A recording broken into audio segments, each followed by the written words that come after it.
Well, it's been a little while since I've made a video or given you an update. So I thought I'd get out, take a ride, and tell you a little bit about what's been going on.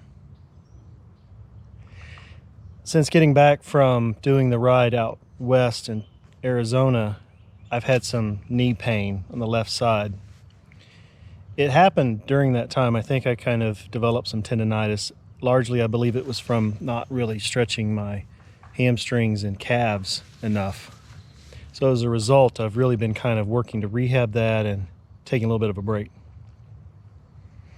In the midst of all that, my dad got pretty sick and he was hospitalized fairly quickly.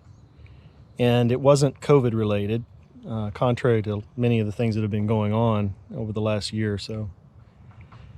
But it did continue to get worse, and he did decline until finally he passed away in about March the 15th, I believe it was.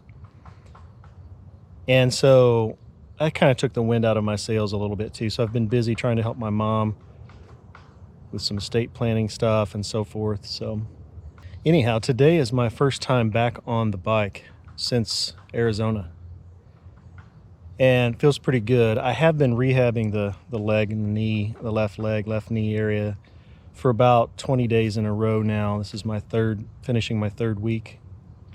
And I have seen improvement. Strengthening, stretching, lots of different things, lots of different exercises, but it's made a difference. So I'm looking forward to getting back on the bike.